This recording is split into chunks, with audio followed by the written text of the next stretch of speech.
So my name is Mike Barnard, and I own Rakestraw Books in Northern California, and I was on the Indies Introduce committee for the last several months, and I'm here interviewing Molly Prentiss, the author of Tuesday Nights in 1980.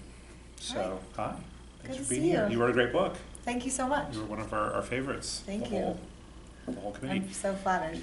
So, I've got a couple of questions for you. Yeah, shoot. What inspired you to write the book? What inspired me to write the book? The book started with a scene that I can't even talk about because it's a spoiler alert. But it all started with this one scene where something tragic happens to an artist. And I really wanted to write about an artist. I love visual art. And so it started out with his character, and then I sort of started bringing in all these side characters around him, and really three of their stories rose to the top. And it's set in 1980 in New York, which sort of came out of, I didn't even really mean to set it in that time. It came out of another character who was set in present day, and then I started writing about his mother and his mother's brother, and then those became central characters. So really the book has fallen into its, like by way of the characters, it's fallen into its time and place, if that makes sense. Sure. So it was sort of organic, and it was a really long, crazy process to write it. How long did it take? It took me 7 years. Oh, wow. Yeah, so it's been... So it's evolved. It's evolved a lot, Okay. yes. It's been a very different book at different points. Okay. So you mentioned visual arts. Do you have a background in visual arts, or? I do some illustration work, but really my family is a family of artists. My father is a painter, and my mother's in radio production, and my siblings are all artists in some way or another.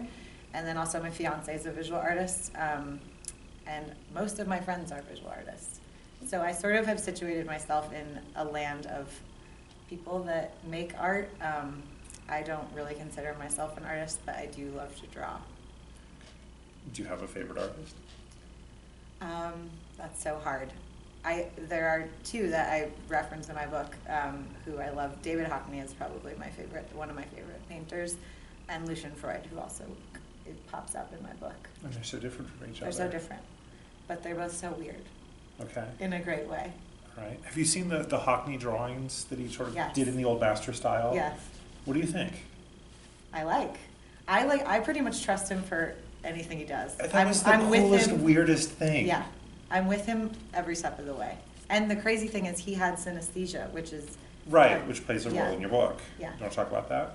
Sure, let's talk about that. So synesthesia, for people that don't know, it's, and I think a lot of people don't know what it is actually, but I didn't know what it is until I dove in and started researching, but it's a cognitive situation, I guess, where the wires in your brain that have to do with sensations, so like taste, touch, smell, are crossed. So basically you would smell a certain smell when you see a certain color, or a certain day of the week is associated with a certain color, smell, or taste. And as soon as I learned about this phenomenon, I was instantly fascinated, and I wanted to know more, and I did a bunch of research on it. And I especially loved writing within that character, James, one of the main characters who has synesthesia. I loved writing in his point of view because you get to be so associative, like you get to inhabit this associative brain. That's really interesting to me. There was a memoir a couple years ago from a guy who had a form of synesthesia where he saw the world in sort of in fractals and these elaborate equations, but he had no larger context or intellectual framework for this. It was just this thing, and there was something to do with it. Yeah. You know, and it was just unsettling and like this weird parlor trick, but no larger intelligence behind it. Yeah, I mean it's interesting.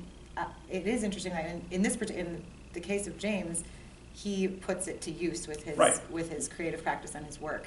But yeah, it would be so interesting just to have this other lens on the world and not have anywhere to go with it, or like the meaning behind it, or yeah, that's an interesting thing to think about. Are you working on another writing project? Do you want to talk about it? I am. I've just sort of started my second novel, which I don't even know how much to give away of it, but it takes place on a communal living situation in Northern California, which is how I grew up. So, yeah, I'm diving into that right now. But, okay.